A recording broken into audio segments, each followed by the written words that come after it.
নমস্কাৰ। শৰতকা লৰৰাত্ৰি অতি বিতোপন, ৰাসক্ৰিয়া কৰিতে কৃষ্ণৰ ভৈল মন। শৰৎ তুমি অনন্যা। প্ৰকৃতিৰ নিয়মানুসৰি ধৰাৰ বুকুলৈ ঋতু আহে আৰু ঋতু যায়। প্ৰত্যেকটো ঋতুৱেই দি যায় ন ন অভিজ্ঞতাৰ লগতে ন ন স্বাদ। লৈ ফুৰে ন ন সম্ভাৰ। সমূহ অসমবাসী ৰাইজলৈ শ্ৰী শ্ৰী বেলগুৰি সত্ৰৰ তৰফৰ পৰা আমি প্ৰভু ভগৱন্ত শ্ৰী শ্ৰী কৃষ্ণৰ ৰাসলীলাৰ আন্তৰিক শুভেচ্ছাৰ লগতে শুভাশীষ প্ৰদান কৰিছোঁ।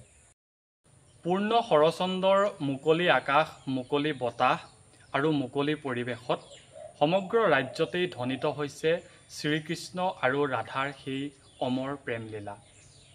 কৃষ্ণতত্ত্বক প্ৰেম আৰু আধ্যাত্মিক ভাৱনাৰ জৰিয়তে মনৰ কন্দৰত উপলব্ধি কৰিব পৰাটোৱে হৈছে ৰাসোৎসৱৰ এক তাৎপৰ্য।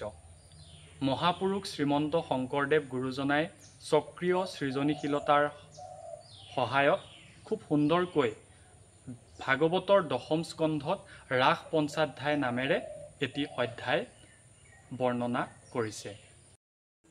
মহাপুৰুষ শ্ৰীমন্ত শংকৰদেৱৰ সৃষ্ট দশম স্কন্ধৰ ৰাস পঞ্চাধ্যায়ৰ মতে শ্ৰীকৃষ্ণই যমুনা নদীৰ তীৰত সুমধুৰ বাঁহীৰ সুৰেৰে গোপীসকলক আকৰ্ষিত কৰিবলৈ চেষ্টা কৰিছিল আৰু সেই সুমধুৰ সুৰত বিস্ময় বিমোহ হৈ গোপীসকলে নিজৰ গৃহৰ সকলো কাম এৰি পতি শহুৰ শাহুৰ সকলোকে এৰি থৈ গোপীসকলে শ্ৰীকৃষ্ণক সান্নিধ্য লাভৰ বাবে যমুনা নদীৰ তীৰলৈ ঢাপলি মেলিলে।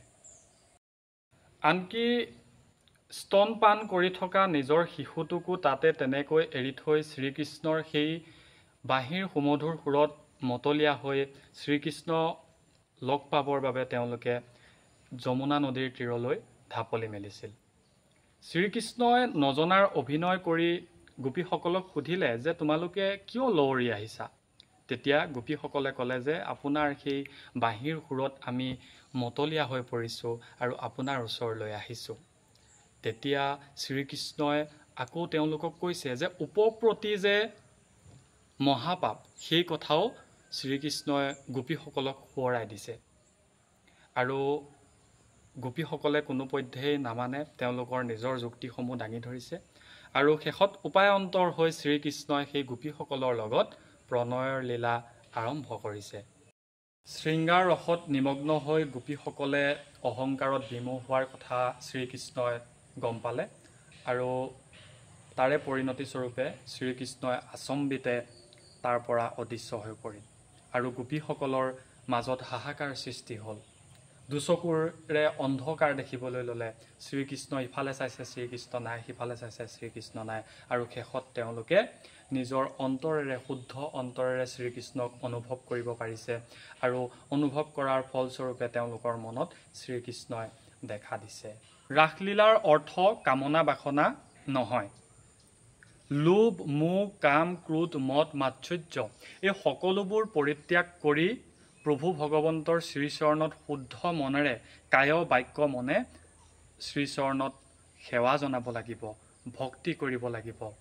তেতিয়াহে শ্ৰীকৃষ্ণক সাক্ষাৎ লভিব পাৰিব। সেয়েহে মহাপুৰুষ গুৰুজনাই কেলিগোপাল নাটকখনত কৈছে, কাম জয় নাম ইটো কেশৱৰ কেলি। আৰু এই তাৎপৰ্য যদি নাথাকিলেহেঁতেন তেতিয়াহ'লে আজিৰ যি ৰাসোৎসৱ, সেই ৰাসোৎসৱ কেৱল লজ্জাজনক বৰ্ণনাই দেখা দিলে হয়। সদৌ শেষত এটাই আশা কৰিছোঁ, সমগ্ৰ ৰাজ্যতে সম্প্ৰীতি আহক, জাতি, বৰ্ণ, ধৰ্ম, ভাষা, সংস্কৃতি নিৰ্বিশেষে যাতে মহামিলনৰ তীৰ্থস্বৰূপে যাতে পৰিণত হওক। এই ৰাসোৎসৱে লৈ আহক নতুন বতৰা, নতুন আশা। সমাজৰ পৰা যাতে অসূয়া অপ্ৰীতিবিলাক নাইকিয়া হওক।